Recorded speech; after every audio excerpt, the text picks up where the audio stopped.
The warning sirens screamed through the shattered corridors of Lunaris Station, a haunting wail that shattered the silence of the fractured lunar colony. Captain Alara Jensen jerked awake, the cold realization that something had gone terribly wrong jolting her from the half-dream state that had become her only respite. The colony's central hub blazed with red lights, casting eerie shadows that flickered like specters against the metal walls. Dust motes danced in the thin artificial atmosphere, stirred by the sudden chaos. All personnel report to your designated emergency stations immediately, the automated voice droned, echoing through the labyrinthine halls. Alara pushed through the narrow passageways, her mind racing. The recent diplomatic embargo imposed on humanity was a bitter pill to swallow, but the lunar colonists had little choice but to comply. The Alien Coalition, a conglomerate of species with powers far exceeding human technology, had deemed Earth and its outposts unworthy of participating in galactic diplomacy. They had underestimated humanity's resilience in the face of adversity. Captain Jensen, a voice crackled through her earpiece. We've got an intruder alert. Unidentified lifeform detected in Sector C-17. Alara halted, her muscles tensing. Lock down the sector. I'm on my way. She rounded a corner, narrowly avoiding a group of engineers scrambling to secure critical systems. The colony had seen better days. Years of strain from lunar quakes and resource shortages had left it a patchwork of hastily repaired modules and makeshift solutions. Yet, its heart still beat with the fierce human spirit that had brought them here. Sector C-17 was dimly lit, shadows pooling in the corners like ink.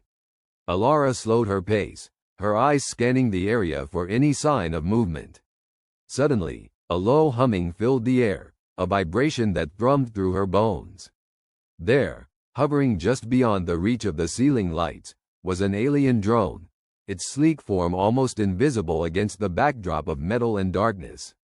It emitted a soft glow, its presence both mesmerizing and menacing. "Command, I have visual on the intruder," she whispered into her communicator. "Copy that, Captain. Proceed with extreme caution." Alara approached slowly, her heart pounding in rhythm with the drone's eerie hum. As she drew closer, the drone projected a holographic display that shimmered in the air, alien symbols cascading in an unreadable script. Yet, it was the unfolding image that stole her breath, a depiction of the Earth, encased in a web of alien technology. Before she could react, the drone emitted a piercing tone, and the symbols shifted, morphing into a message that resonated in her mind as if spoken aloud: humanity is silent. The realization hit her like a physical blow. This was more than a surveillance device. It was a harbinger, a symbol of humanity's enforced silence on the galactic stage. Alara's resolve hardened. Not for long, she muttered under her breath. She raised her communicator, preparing to relay the unsettling encounter to her team, when a sudden burst of energy erupted from the drone, enveloping her in a blinding field of light. The world around her dissolved into a kaleidoscope of colors and sounds, her senses overwhelmed by the alien technology's power. She struggled against the onslaught, her mind clawing for clarity. And then, as abruptly as it began, the light vanished. Alara found herself back in the dim corridor, the drone now a smoldering heap on the floor. A new determination surged within her. The aliens may have banned humanity from diplomacy, but they had just underestimated the very spirit that had brought them to space. Alara knew this was just the beginning, a catalyst for a new chapter in human perseverance. "Command," she said with a steely resolve, "they wanted us silent. But it's time they heard us roar." The airlock hissed open behind them, and Commander Elena Ramirez strode through, her face a mask of controlled resolve. The crew of the Asterisk Vanguard turned as one, the flickering lights of the alien control room casting eerie shadows across their faces. They were deep within the bowels of the derelict alien craft, a leviathan adrift in the void, and their mission was clear: find answers, or die trying. "What do we know?" Ramirez's voice was tight, clipped, as she scanned the room. Her gaze lingered on Dr. Malik, the xenolinguist, who was hunched over a console, his fingers flying over the alien controls as he attempted to decipher the language. "A partial translation, Commander," Malik replied, not looking up. Sweat beaded on his forehead, glistening under the harsh white lights. Some kind of warning. Or perhaps a protocol. It's difficult to say without context. Lieutenant Harris, the ship's security officer, was stationed by the entrance, his hand resting on his sidearm. His eyes darted around the room, ever vigilant. "I don't like this," he muttered. "Too quiet, no power, no signs of life. It doesn't add up." "It's a ghost ship," Ramirez said, her voice firm. "And we need to understand why." At the heart of the room was a crystalline structure, refracting light in 1,000 hues, a centerpiece of alien design and enigma. Ramirez approached it, her footsteps echoing in the cavernous space. "What about this?" she asked, gesturing at the structure. "Could it be the power source?" Dr. Chen, the ship's engineer, shook her head, her brow furrowing. "Unlikely. It doesn't match any known energy signatures, at least not on our sensors." "But it's important. I can feel it." Ramirez nodded, her eyes narrowing with determination. "We need answers, people. We don't leave until we understand what happened here." As if in response, the ship shuddered, a low, ominous groan reverberating through its metal bones. The lights flickered again, casting the room into momentary darkness. The crew froze, tension crackling in the air like static. "Malik?" Ramirez prompted, her voice steady. "Working on it," he replied, his eyes glued to the console. "It's like trying to read a book with half the pages missing." "Commander," Harris said, his voice low and urgent. "Something's coming." The room fell silent, each member of the crew straining to hear what Harris had sensed. The sound of metal scraping against metal echoed faintly through the corridors, growing steadily louder. It was an unsettling, bone-chilling noise that set their teeth on edge. "Positions," Ramirez ordered, her voice a sharp whisper. Harris moved to cover the entrance, while Dr. Chen and Malik huddled closer together, their faces pale but determined. In the oppressive silence, the scraping grew louder, a cacophony of impending doom. Ramirez's hand hovered over her communicator. "Bridge, this is Ramirez. We have contact." A sudden crash cut her off, the door at the far end of the room buckling inward. The crew recoiled as a shadow slithered into the room, a mass of undulating darkness that seemed to absorb the light around it. It was impossibly fluid, a living void, and it moved with a predatory grace.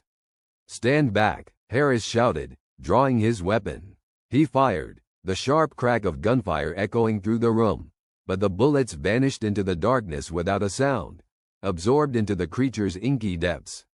"Contain it," Ramirez barked, backing away as she assessed their rapidly deteriorating situation. The creature advanced, driven by some inscrutable purpose, and it was clear that their weapons were useless. Dr. Chen grabbed a piece of equipment from her kit, a compact device pulsing with energy. "Maybe this will help." She tossed it at the creature. It landed at its feet and erupted in a burst of light and sound, a dazzling display that illuminated the room in stark relief. The creature recoiled, a shriek of displeasure emanating from its shifting form. It hesitated at the edge of the light, its advance momentarily halted. "Light," Malik shouted, his voice tinged with sudden understanding. "It fears the light. Then we blind it," Ramirez said, her mind racing. "Chen, can you rig something with the ship's power cells?" Chen nodded, already moving to comply. Her hands flew over the spare equipment at her disposal, her engineering expertise guiding her through the hurried assembly of a makeshift light bomb. "I can give us a few seconds, maybe more," she said, her voice tight with concentration. "Do it," Ramirez ordered. "Malik, keep working on that translation. We need to know what we're dealing with." The creature hovered at the edge of the light, its form pulsating with a malevolent energy. It seemed to be waiting, calculating, as if aware of their intentions. "Commander, I've got it," Dr. Chen shouted, holding up her hastily constructed device. It resembled a small cylinder, humming with borrowed power. "This is as good as it's going to get." Ramirez took the device, feeling its reassuring weight in her hand. On my signal, everyone move. Harris, cover our retreat. Harris nodded, his grip tightening on his sidearm despite its ineffectiveness. Ready, now, Ramirez yelled. She hurled the device toward the creature, and it detonated with a blinding flash. The room was flooded with light, a brilliant flare that banished the shadows and sent the creature writhing in agony. The crew moved as one, sprinting for the exit as the creature thrashed behind them, its form destabilizing in the searing light.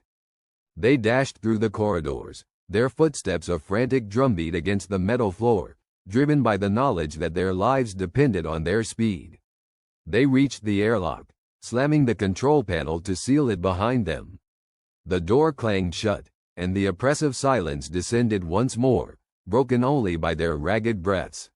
Report, Ramirez demanded, her voice steady despite the adrenaline coursing through her veins. We're clear, for now, Harris replied, his eyes scanning the corridor. But we can't keep running. That thing knows we're here. Malik, any progress? Ramirez asked, turning to the xenolinguist. Malik's face was drawn, his eyes shadowed with exhaustion. It's not good, Commander. The translation. It's a warning, yes, but it's more than that. It's an alert. We triggered something when we entered the ship. An alert to what? Ramirez's voice was sharp, demanding answers. To them, Malik said, his voice barely a whisper. The ones who built this ship, or what they became. The implications hung heavy in the air, a chilling realization that settled over them like a shroud. We woke it up, Chen said, her voice trembling slightly.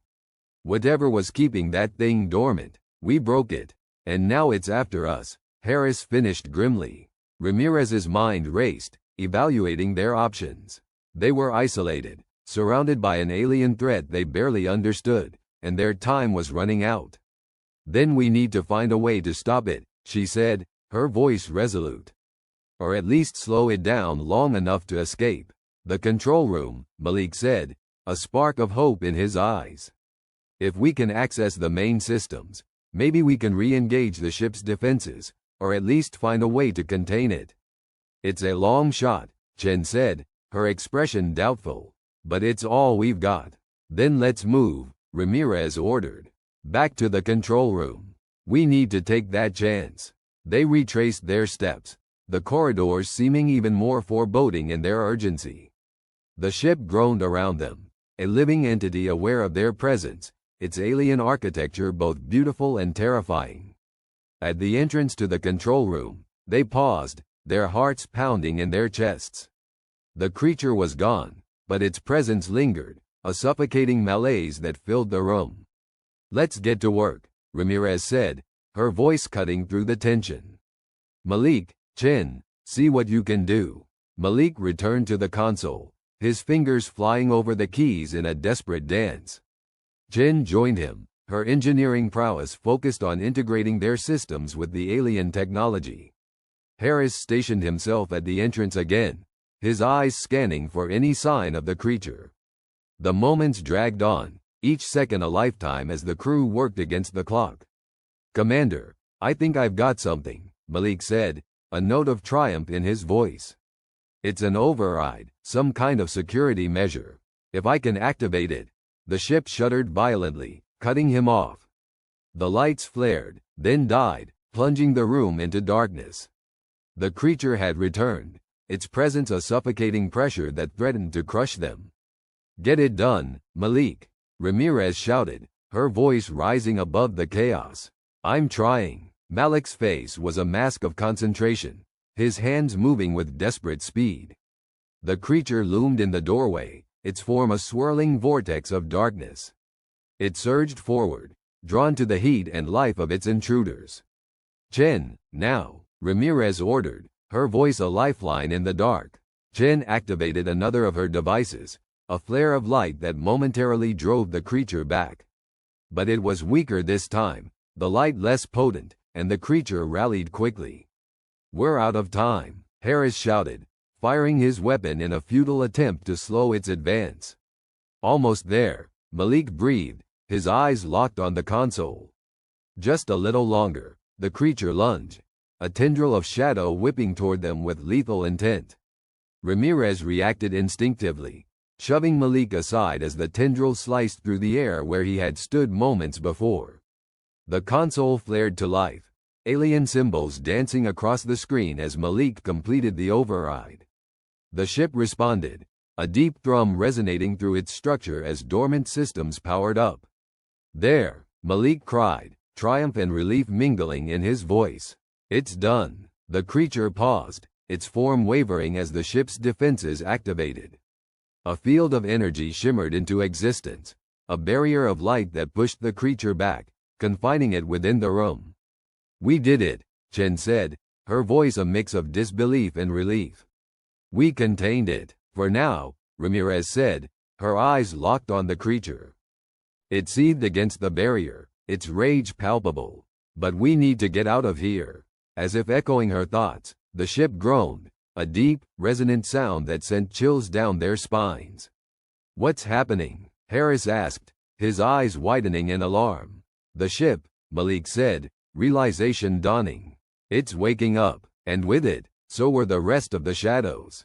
The small, dimly lit chamber aboard the Galactic Convocation Station was silent save for the persistent hum of the station's life support systems. It was a place where the air felt thick with secrets and the weight of galaxies. Ambassador Lillian Hayes stood motionless, her gaze fixed on the holographic display of the Assembly's legal edicts, which danced like ghostly apparitions before her eyes. Encapsulated within the shimmering data was the recent decree. Humans were now prohibited from engaging in any formal diplomatic dialogue within the Assembly. Lillian, her mind a tempest of frustration and disbelief, could not help but replay the events of the last few hours. The Assembly's decision had been swift, a seemingly choreographed performance that left no room for dissent. The representatives of the various interstellar factions, their forms an eclectic tapestry of the universe's diversity, had been resolute. They had watched with eyes of every conceivable shape and hue, their collective gaze carrying an unspoken judgment. "What do you think it means, Lillian?" voiced Captain Elias Markov, his voice a gravelly whisper beside her. His presence was grounding, a reminder of the shared burden they both carried. As the commander of the Earth delegation's escort fleet, Elias was accustomed to the intricacies of interstellar politics, but this was unprecedented. "It means," Lillian replied, her voice edged with a brittle calm, "that our presence here has become a liability. We're more than outmatched, Elias.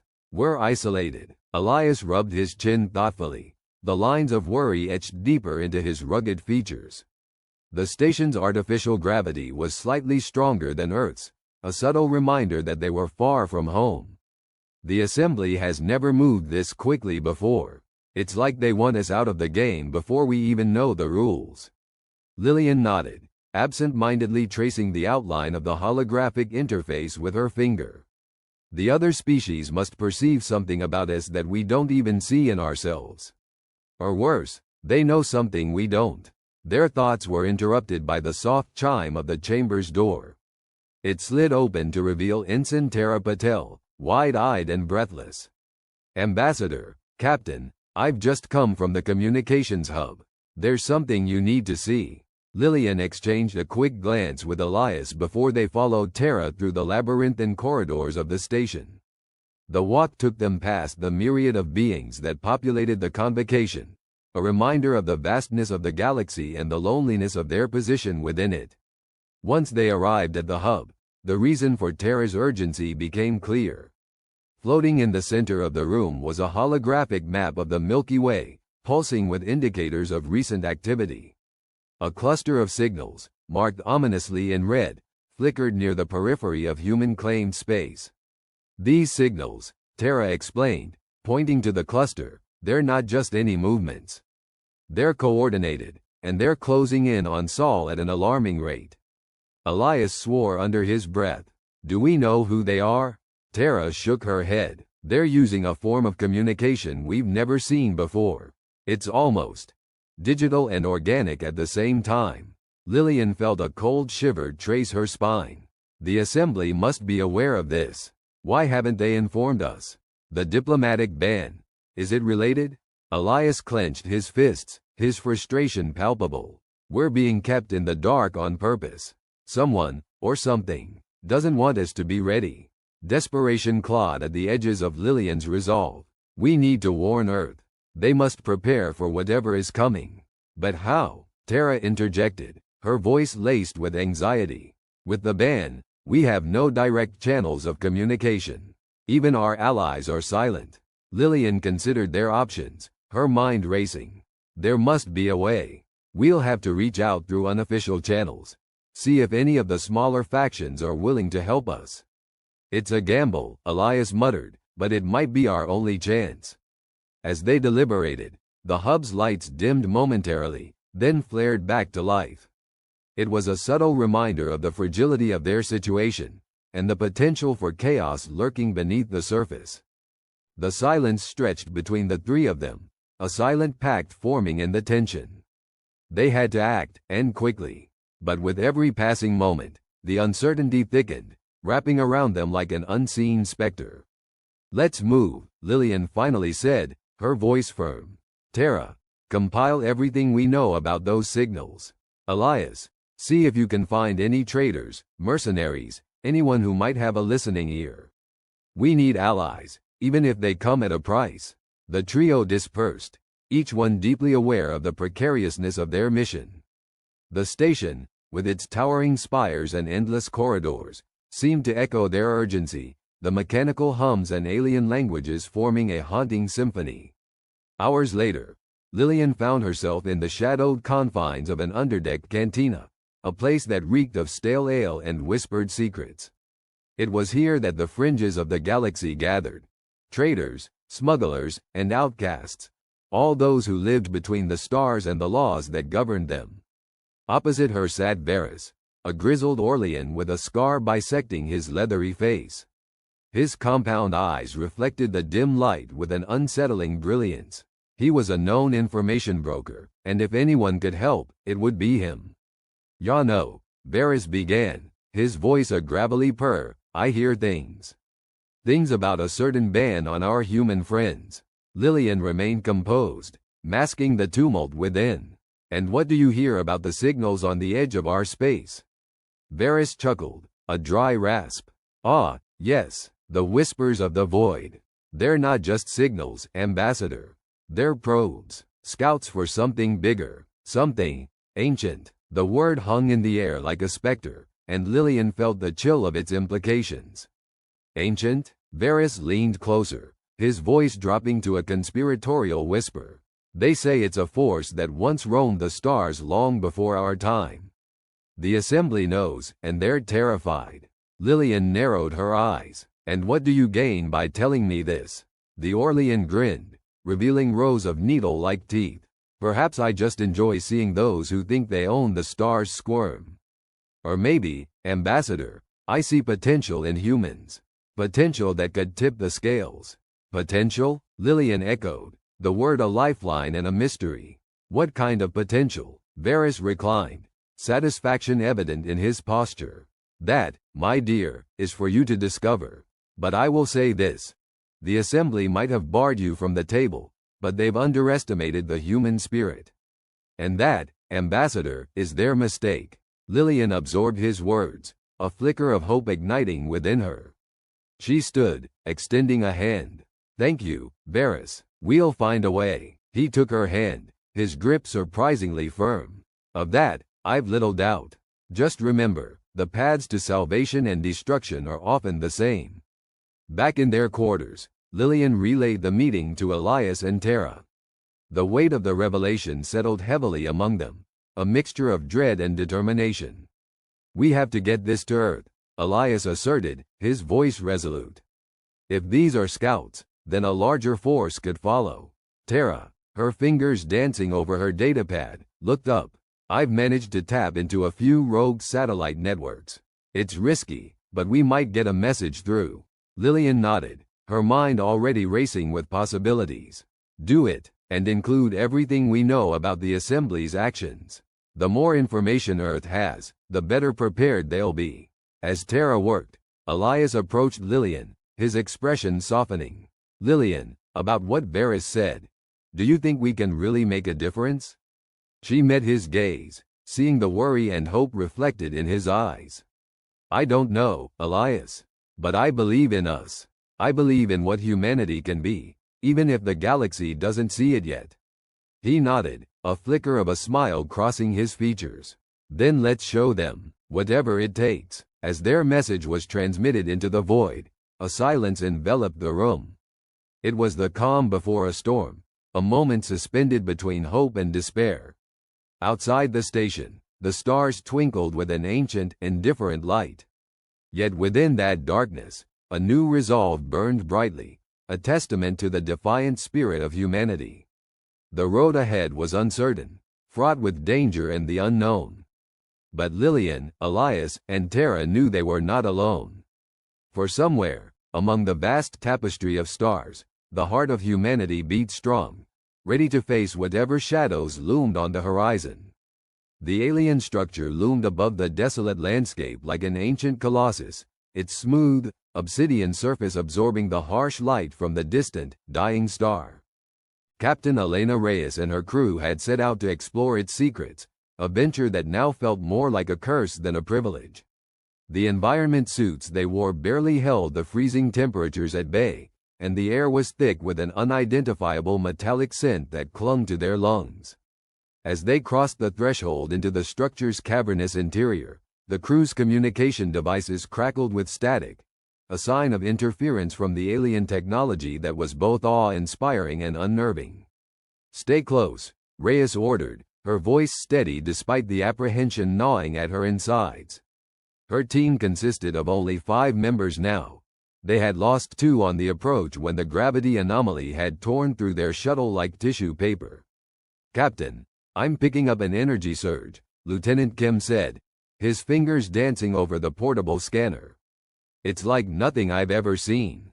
The readings are off the charts." "Proceed with caution," Reyes replied. "We need to find the source and figure out if it's a threat."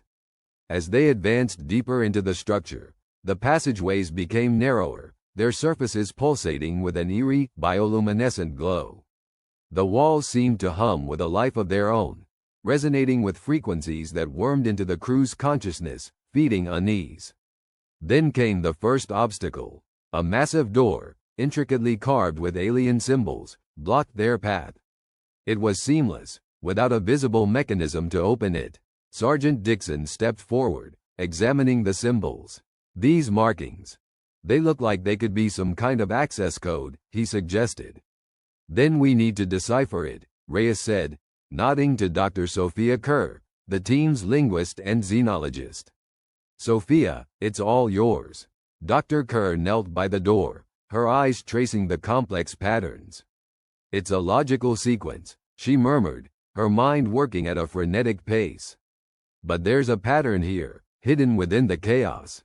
As she worked, the structure itself seemed to sense their intrusion. The temperature began to plummet, ice crystals forming on their visors and rendering visibility a struggle. The walls vibrated more intensely, their hum rising to a discordant crescendo. "Captain, if we don't solve this soon, we're going to freeze," Dixon warned, his breath fogging in the frigid air. "I'm working as fast as I can," Kerr replied, her voice tight with concentration. "If I can just..." The ground beneath them shifted, sending the crew sprawling. The harmonic vibrations of the walls surged into a cacophony, and a blinding flash of light erupted from the door. When the glare subsided, the door was gone, revealing a passageway bathed in a soft, inviting glow. "Everyone okay?" Reyes asked, helping Dixon to his feet. "Yeah, just bruises," Dixon replied. "But Captain, we need to move. This place is more alive than it seems." They pressed onward, entering a vast chamber filled with towering columns that seemed to extend indefinitely into the darkness above. In the center, an altar of sorts, radiating with the same energy signature Kim had detected earlier. As they approached, a voice, both alien and hauntingly familiar, reverberated through the chamber. It spoke in fragmented, disjointed phrases, like a symphony struggling to find its melody. "Awaken. Purpose. Convergence." Did anyone else hear that? Ensign Patel asked, his eyes wide with a mix of fear and wonder. We all did, Reyes confirmed, her hand instinctively reaching for her sidearm. Whatever this is, it's trying to communicate. Suddenly, the floor began to tremble again, the columns around them shifting. From the shadows, figures emerged, translucent, ethereal forms that glided silently toward the crew.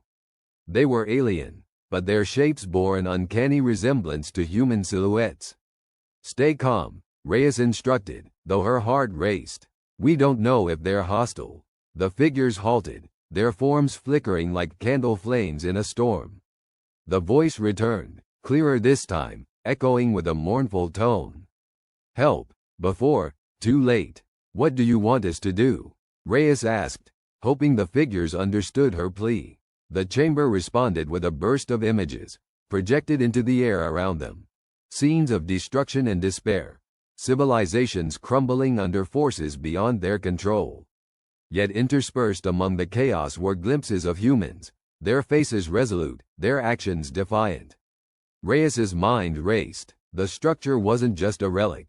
It was a repository, a sentinel warning of an impending doom, hoping for salvation from those it deemed worthy. Captain, we need to act, Kim urged. Whatever this is showing us, it's a call for help. Before Reyes could respond, a new threat materialized. The ground split open, and a swarm of mechanical drones emerged, their movements synchronized with deadly precision. They encircled the crew, their intent unmistakable. Weapons ready, Reyes shouted, her team forming a defensive circle. Sophia, can you communicate with them? I'm trying, Kerr shouted back, her fingers flying over her datapad, attempting to interface with the alien systems. The drones advanced, their metallic bodies shimmering with the structure's energy. The crew opened fire, their shots ricocheting off the drone's armor, doing little more than buying time. In the chaos, Dixon fell, a drone's appendage slicing through his suit. His scream cut short as the chamber's temperature dropped further, the chill biting into exposed flesh. No, Patel cried, firing desperately, his own fear and adrenaline merging into a single, raw instinct to survive. Captain, it's no good, Kim shouted, the desperation in his voice echoing their predicament.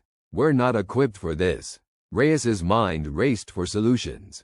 They were outnumbered, outgunned, and the structure itself seemed to conspire against them.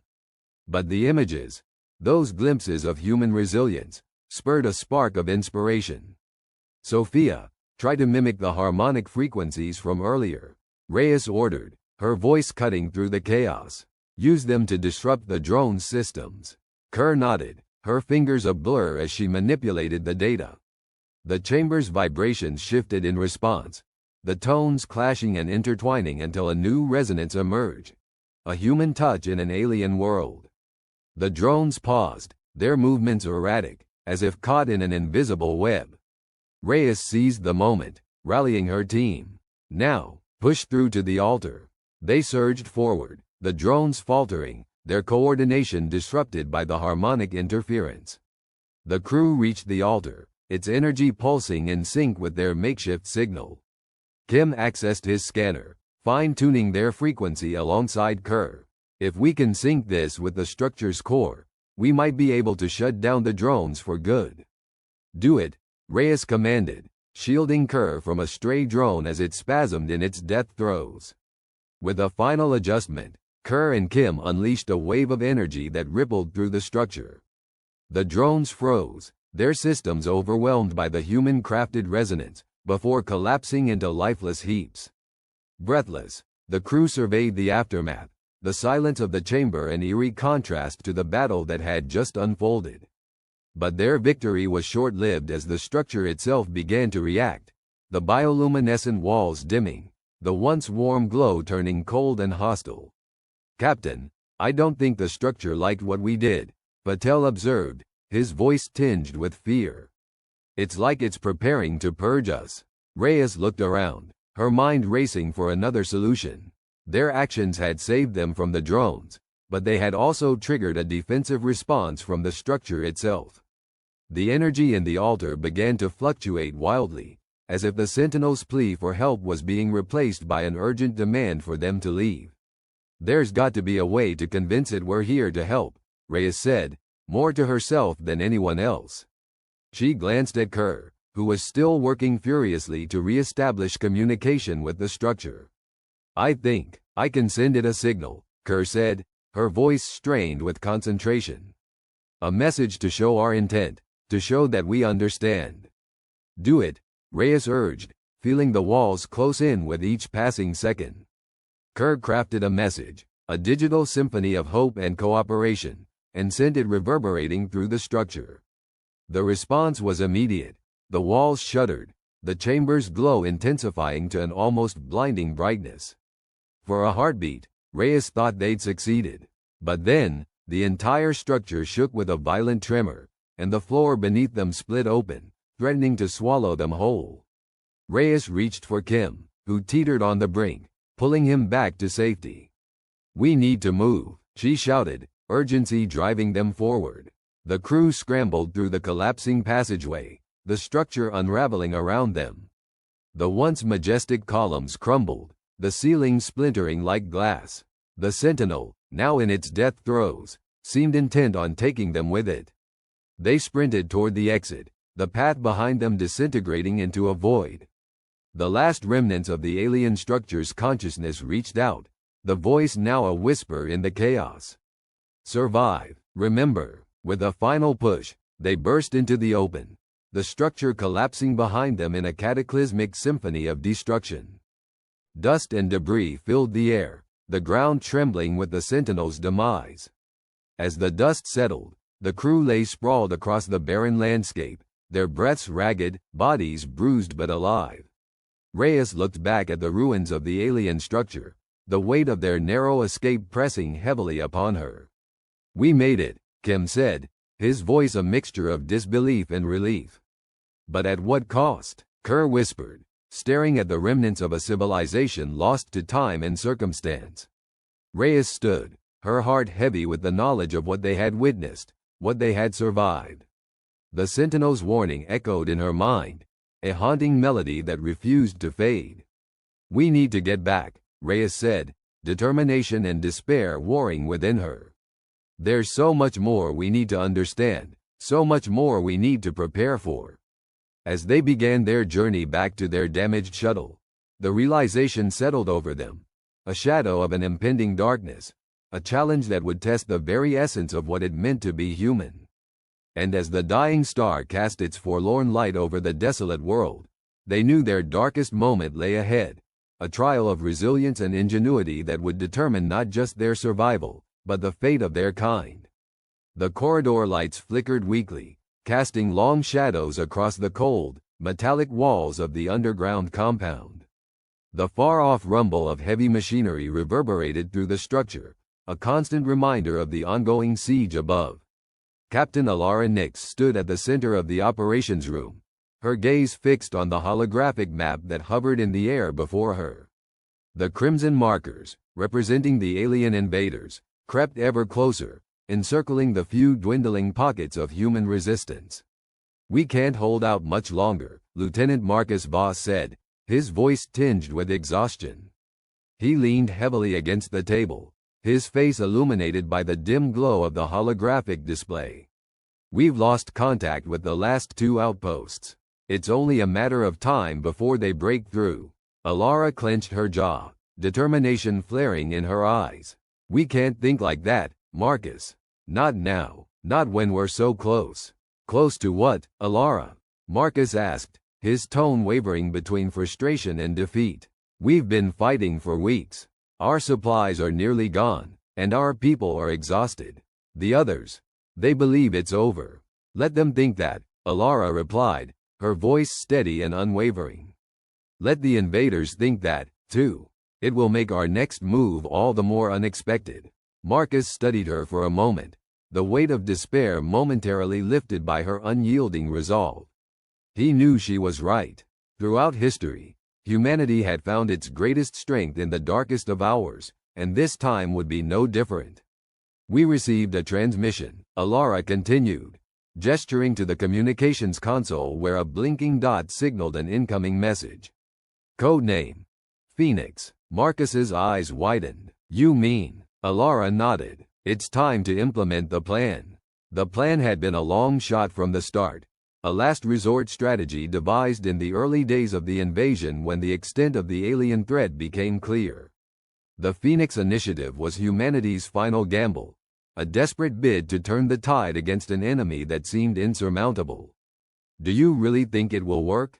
Marcus asked, doubt lacing his words. It has to, Alara said. It's our only chance. She turned to the rest of the assembled team, a ragtag group of scientists, engineers, and soldiers who had become the heart of the resistance. Each face bore the marks of fatigue and wear, yet their eyes reflected the same fire that burned within Alara. We have one opportunity to strike back, Alara addressed them, her voice rising with conviction. The alien forces believe they've won, that we're on the brink of surrender. But they underestimate us. They underestimate humanity's capacity to rise from the ashes. A murmur of agreement rippled through the room, a spark of hope ignited by Alara's words. The team moved with renewed purpose, their minds focused on the task at hand. The Phoenix Initiative relied on a prototype device, a fusion of human ingenuity and reverse-engineered alien technology. It was designed to disrupt the enemy's communication network, creating chaos and confusion in their ranks. But the device had never been tested, and the risks were monumental.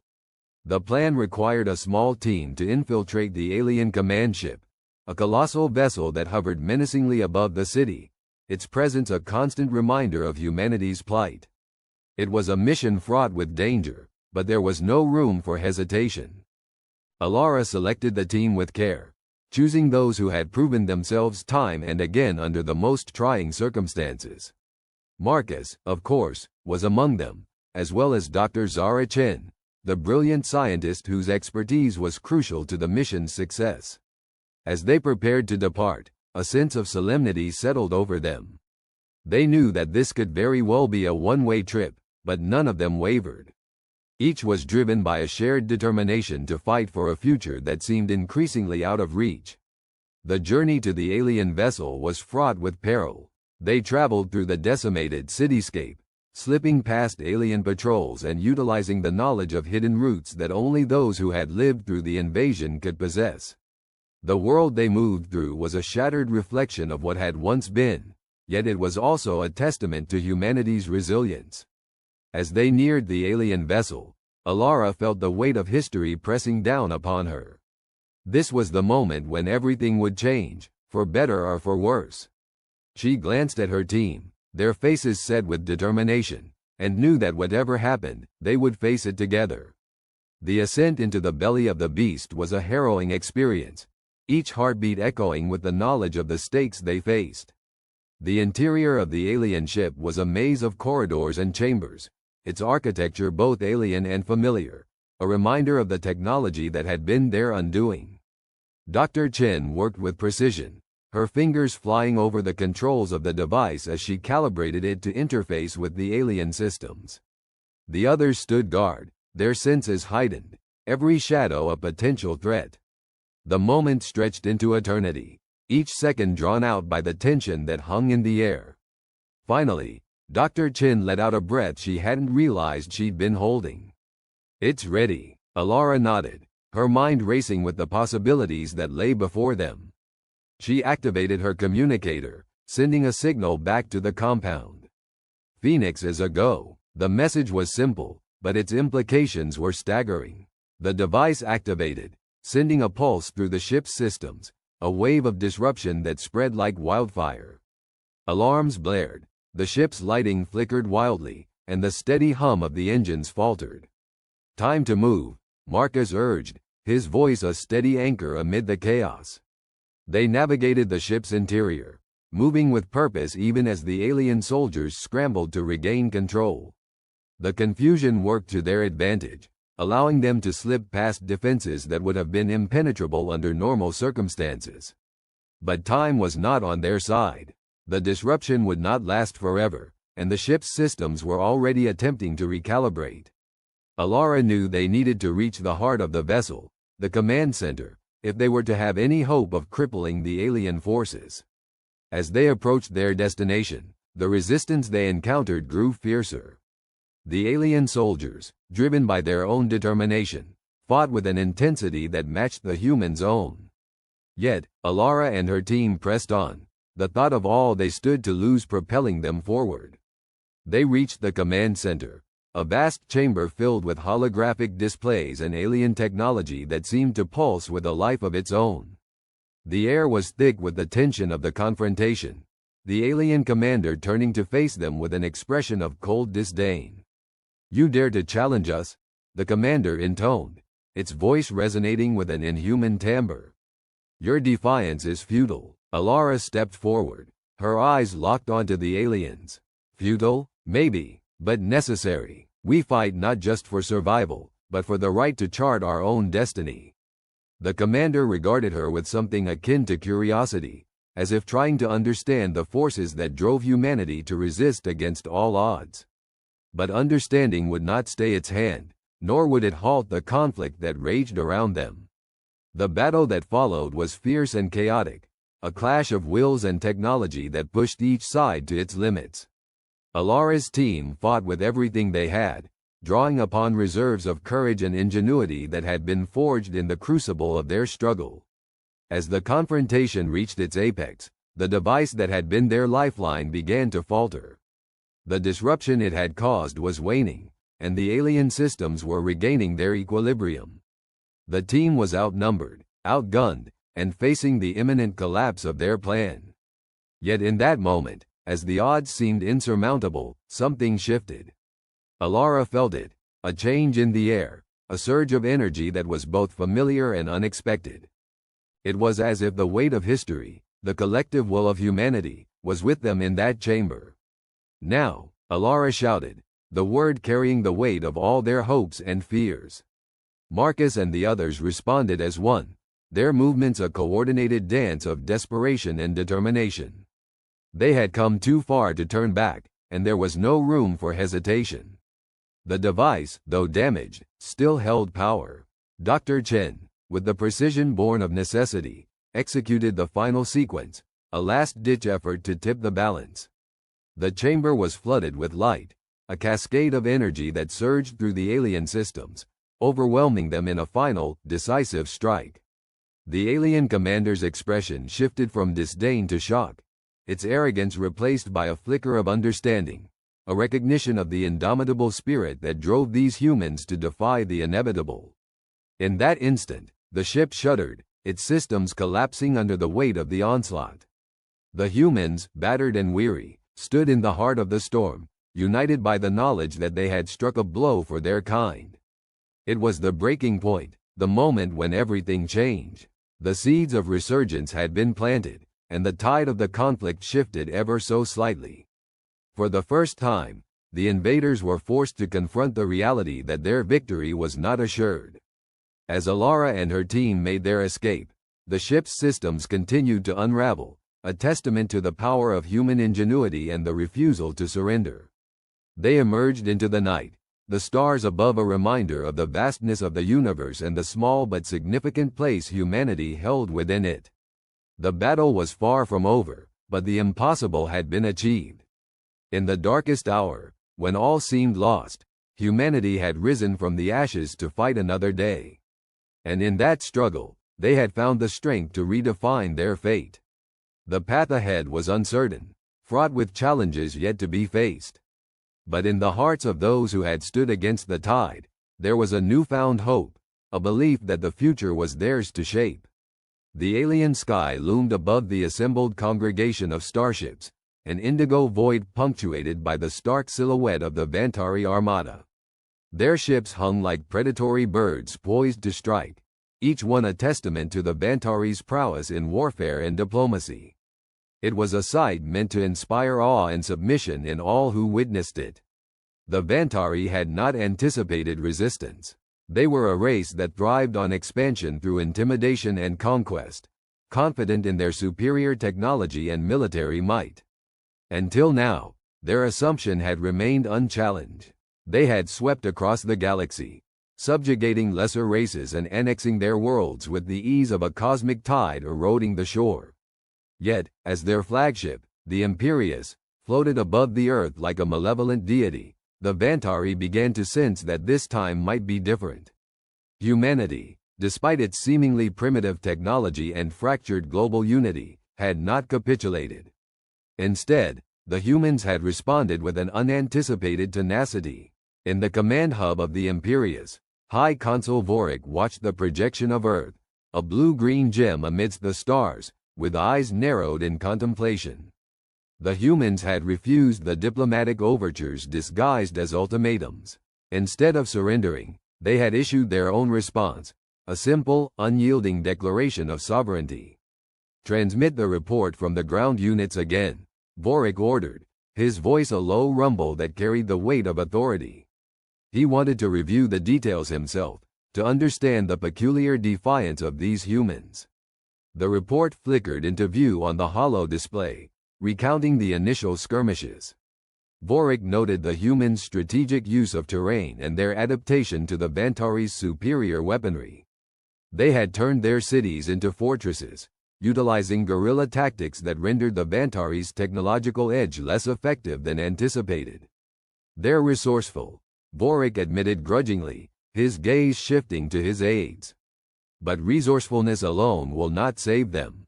Still, a knot of unease began to form in his gut, a sensation unfamiliar to him, as alien as the humans themselves.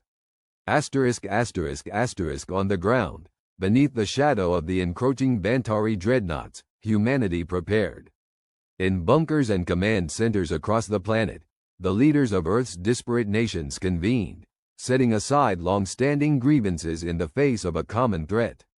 General Sarah Mitchell stood at the center of one such command center, her eyes scanning the digital map projected before her. It displayed the positions of enemy ships and the locations of Earth's hastily assembled defenses. Around her, a team of strategists and analysts worked with tireless dedication, each one driven by the resolve to protect their home. "What's our status, General?" asked Commander Lee, her second in command, stepping beside her. Mitchell crossed her arms, her expression a mix of determination and calculation. "We've managed to secure key locations across the globe," she replied. "The Vantari may have superior firepower, but we're using every advantage we've got: surprise, mobility, and sheer human ingenuity."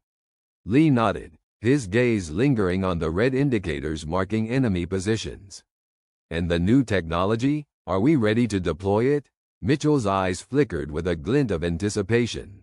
"We've been keeping it under wraps for a reason. If the Vantari want to underestimate us, we'll let them. But when the time comes, we'll show them what humans are truly capable of." The moment came sooner than expected. A call went out across the airwaves, a message broadcast from the Vantari flagship to every corner of the globe. It was a final ultimatum: lay down arms and submit to Vantari rule, or face obliteration. In response, humanity answered with silence. Then, like a breath held too long, the storm of defiance broke. The Vantari's first indication that something had changed came from the sudden, inexplicable failure of their communications network. An electronic whisper, propagated by human cyber warriors, echoed through their systems, sowing confusion and disorder. It was a new breed of warfare, one the Vantari were ill-prepared for. As Vorik watched, alarms began to wail across the command deck of the Imperius. Screens flickered with warnings, the entire system threatening to spiral out of control. "What's happening?" Vorik demanded, his composure slipping as the chaos unfolded. "Our systems are under attack," one of the technicians replied, their voice tight with urgency.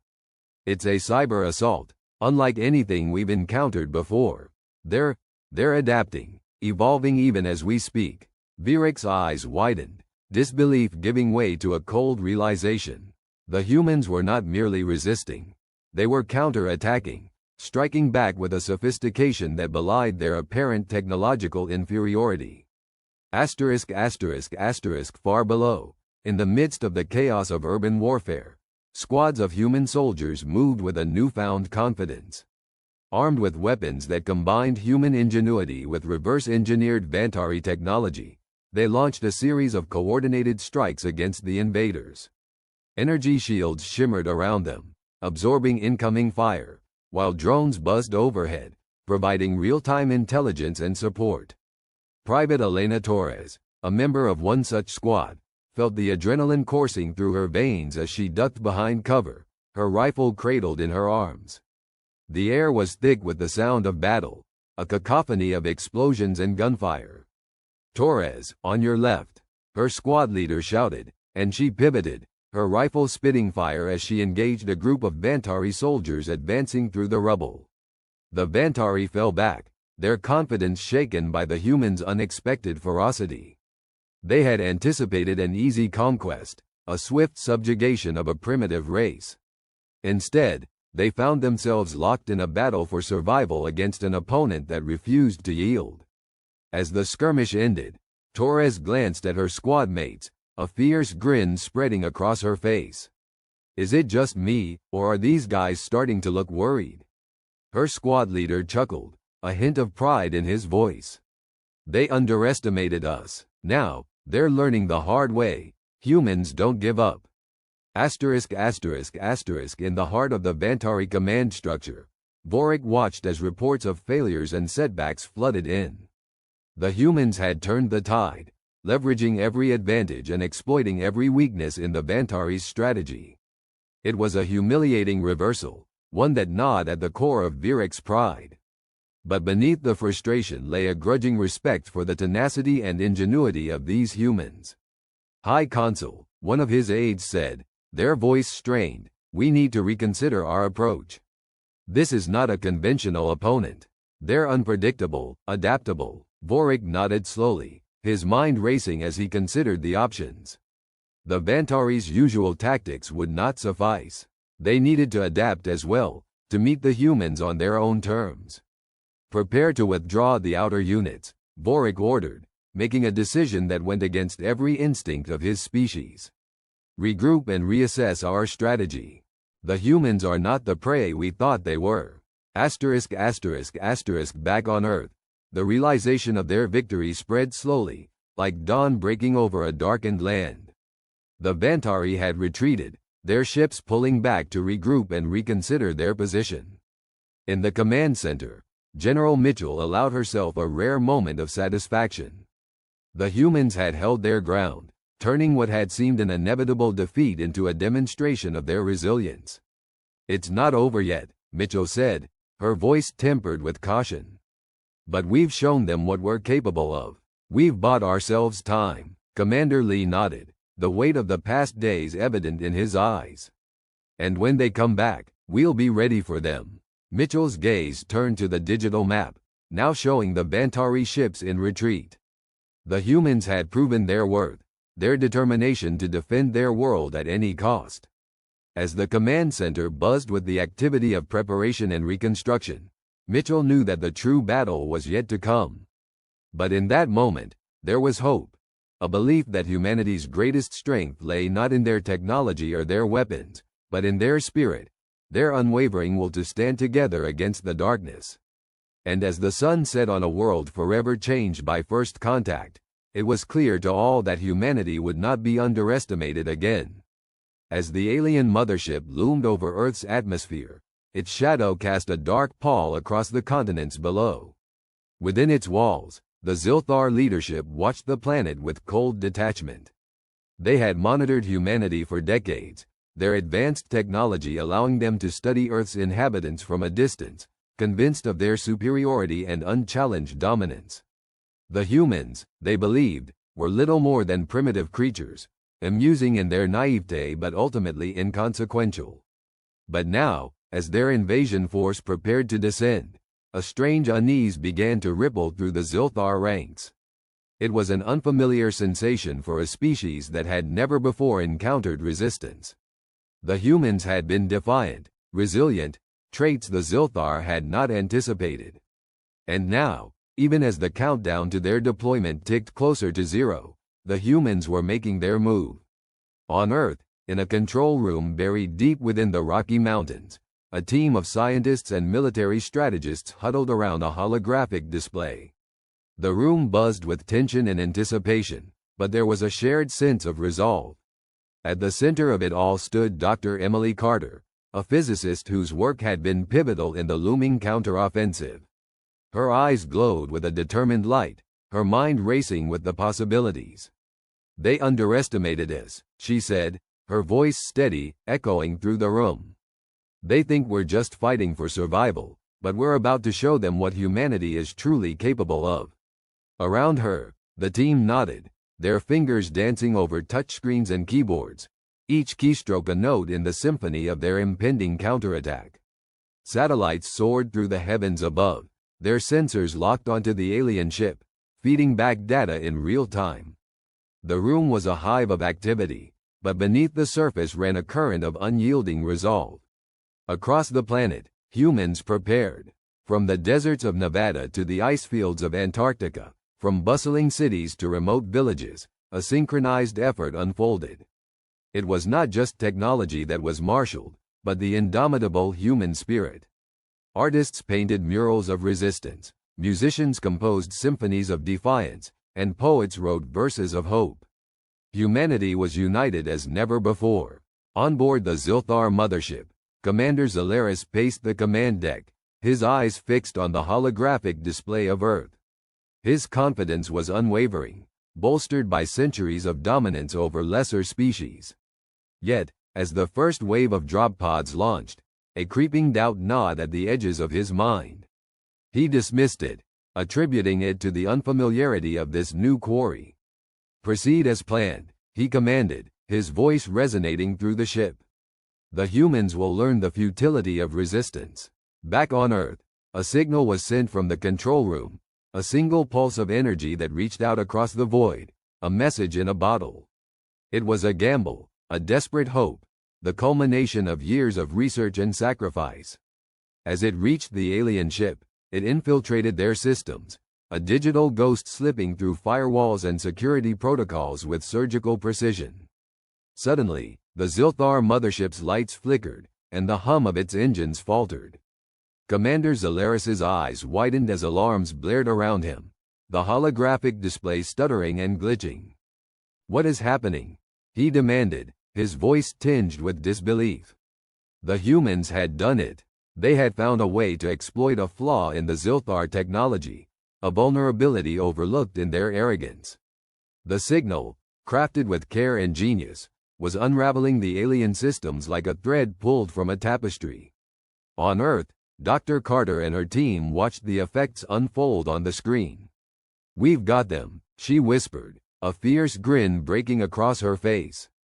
As the Zilthar ship struggled, the humans launched their counteroffensive. Fighter jets, sleek and deadly, soared into the sky, their pilots the best humanity had to offer. In perfect formation, they engaged the alien drop pods, their precision and skill a testament to human ingenuity. On the ground, soldiers moved with coordinated grace, their strategies honed through years of simulation and training. They worked in unison, utilizing advanced exosuits and weaponry powered by the very technology the Zilthar had unwittingly shared during their observations.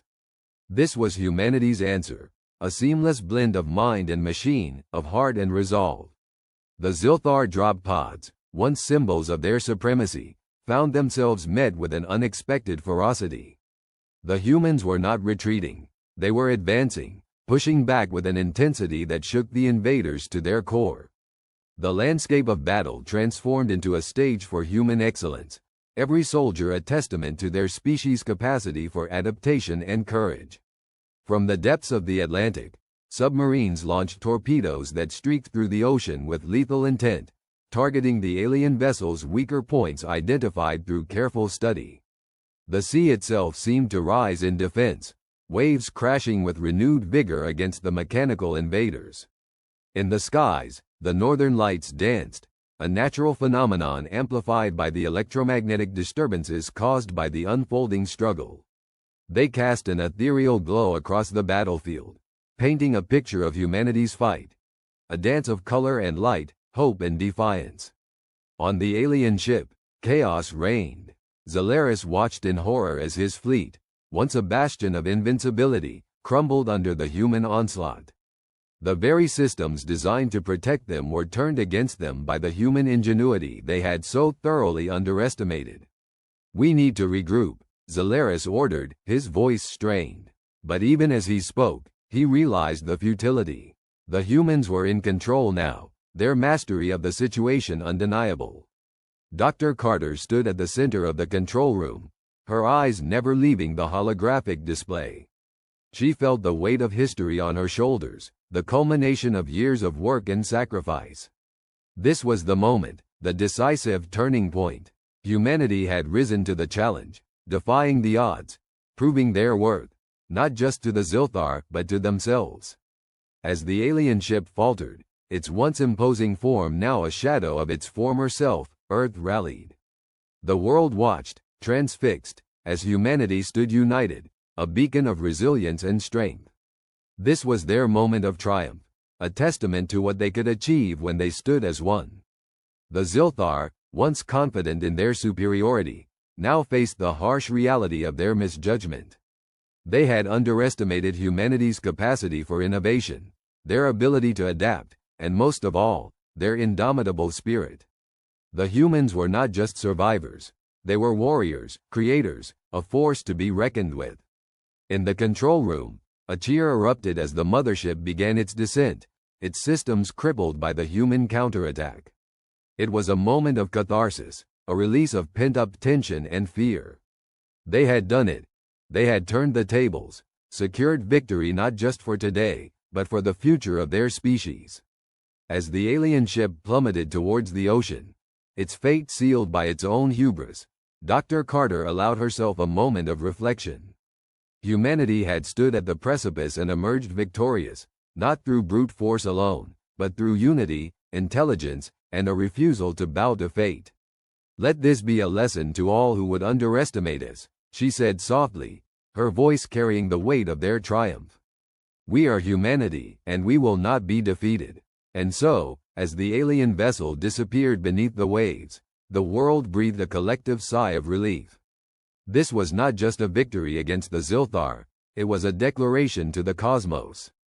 Humanity was ready for whatever came next, their place among the stars secure, their future bright with possibilities. In the aftermath, as the world began to rebuild and recover, the story of Earth's defiance spread far and wide. It became a tale of hope, of resilience, and of the boundless potential of the human spirit. For in the face of overwhelming odds, humanity had stood firm, united in purpose and vision, proving once and for all that they were a force to be reckoned with. A beacon in the vast, mysterious expanse of the universe. And as the sun set on that fateful day, casting its golden light across a world forever changed, humanity looked to the stars with renewed hope, ready to embrace the mysteries that lay beyond, confident in their place among the cosmic tapestry of existence. In the weeks following the unexpected victory, the dust of the battlefield settled into the grooves of history. The void where the Anthelith Armada had once loomed was now an expanse of human resilience and ingenuity. The universe bore witness to the undeniable truth.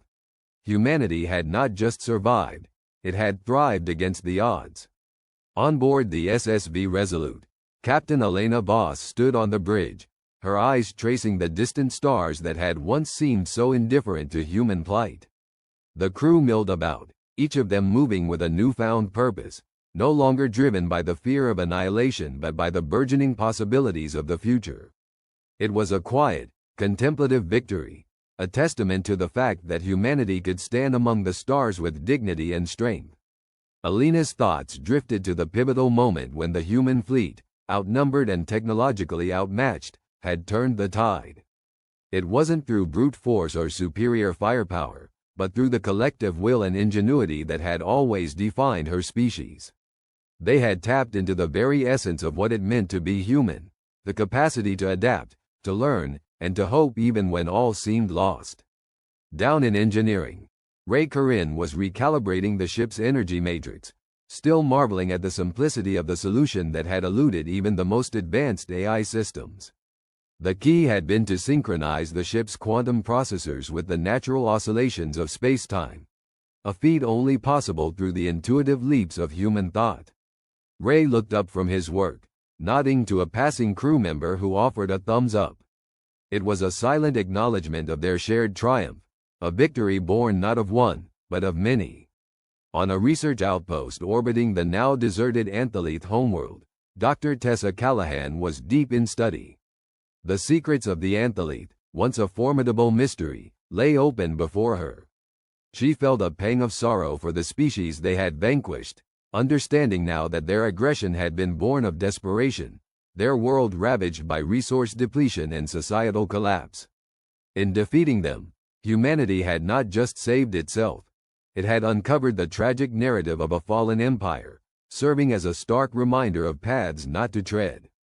Tessa had always believed that knowledge was the greatest weapon, and now she had the proof. The data collected from the Anthelith archives was a treasure trove of information, technological advances, cultural histories, and interstellar maps that stretched into the unknown. It was a legacy not just of what the Anthelith had been, but of what humanity could become if it learned from both its own past and that of others. Across the galaxy, the ramifications of humanity's stand rippled outward. Other species, once skeptical or dismissive of the young, brash race from Sol, began to take notice. Ambassadors from planets near and far extended olive branches, eager to learn from the species that had defied the Anthelith. Diplomatic channels buzzed with activity as humanity found itself at the center of a burgeoning alliance, an interstellar coalition bound not by fear, but by mutual respect and shared vision. In the quiet sanctuary of his quarters, Engineer Ray Corinne reflected on the journey. He had started as a man seeking adventure among the stars, driven by curiosity and a thirst for understanding.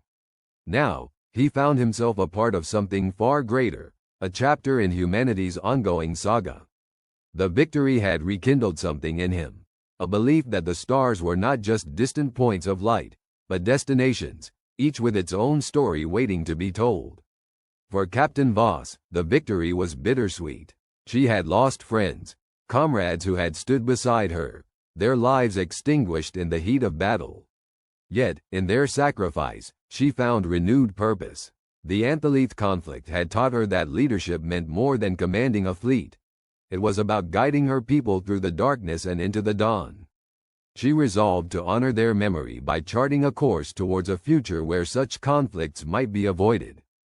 The newly formed Galactic Council convened for the first time on a neutral asteroid station, its halls a testament to the diversity of the cosmos. Representative Tessa Callahan, now humanity's voice among the stars, stood before delegates of countless species. Her speech was one of reconciliation and hope, urging them to learn from the mistakes of the past and to forge a path forward together. The applause that followed was more than just noise. It was a symphony of unity, a commitment to a shared destiny. Humanity had changed the equation, proving that its value was not measured merely by its technological prowess, but by its capacity for empathy, innovation, and collaboration. The Anthelith had underestimated the species that had emerged from the cradle of Earth, but in the end, it was these very qualities that ensured humanity's survival and its role as a guiding light in the cosmos. As the Resolute prepared to embark on a new mission of exploration, Captain Voss gathered her crew.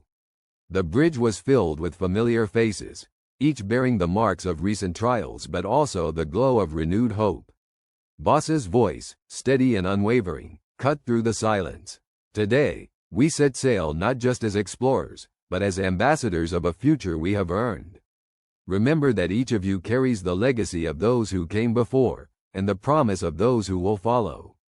Let us venture into the unknown, not with fear, but with the knowledge that we are capable of achieving the impossible. With those words, the SSV Resolute slipped into hyperspace, its course set for uncharted territories. The stars awaited, each a beacon of possibility. Humanity, a species once bound to a single pale blue dot, was now a force to be reckoned with, a symbol of hope and resilience. The aftermath of the conflict was not without its challenges. Rebuilding efforts demanded cooperation, patience, and innovation. On Earth, once separate nations found common ground, working together to ensure that the lessons learned were not forgotten. The Terrestrial Coalition, born from the ashes of war, spearheaded initiatives to preserve the environment, advance technology, and promote peace. Ray Corinne, now part of a think tank dedicated to sustainable development, worked tirelessly alongside scientists and engineers from across the globe. Their goal was ambitious: to harness the insights gained from the antheleth technology to solve Earth's most pressing issues. It was a labor of love, driven by the belief that humanity's potential was boundless when unified by a common cause. Back in the halls of the Galactic Council, Tessa Callahan found herself at the forefront of diplomatic efforts. Her work was challenging, yet rewarding. The dialogues she facilitated paved the way for unprecedented collaborations, exchanges of knowledge, culture, and technology that enriched all involved. She had become more than a scientist. She was now a bridge between worlds, her efforts a testament to the power of understanding and cooperation. The legacy of the antheleth conflict was not just victory, it was transformation. Humanity had emerged from the ordeal with a clearer understanding of its place among the stars. It was a part of a greater whole, a vital member of a cosmic community that spanned the galaxies. As the years passed, the impact of humanity's stand against the antheleth continued to unfold. New alliances were formed, fostering peace and prosperity across the cosmos. The lessons learned from the conflict were woven into the fabric of human society, guiding decisions and inspiring future generations. In classrooms on Earth and beyond, children learned of the great battle and the victory that followed. They studied not only the tactics and strategies but also the spirit of unity and resilience that had carried humanity through. These stories, passed down through generations, became part of the collective consciousness, a reminder that no challenge was insurmountable when faced together. In the end, humanity's victory against the antheleth was more than a triumph of arms or intellect. It was a victory of the human spirit. The mysterious, vast universe that had once seemed so daunting was now a canvas for human potential and imagination. The stars, once silent witnesses to the rise and fall of countless civilizations, now echoed with the promise of a future shaped by the indomitable will of humanity. And so, as the SSV Resolute continued its journey, it carried with it not just a crew, but the hopes and dreams of an entire species. The path ahead was uncharted, filled with both challenges and wonders yet to be discovered. But humanity was ready, its eyes fixed firmly on the horizon, its spirit undaunted and its resolve unbreakable. For in the vast, mysterious expanse of the cosmos, humanity had found its place, not as conquerors, but as explorers, dreamers, and builders of a brighter tomorrow. The stars were no longer just destinations, they were home, and humanity, with all its complexities and contradictions, had earned its rightful place among them.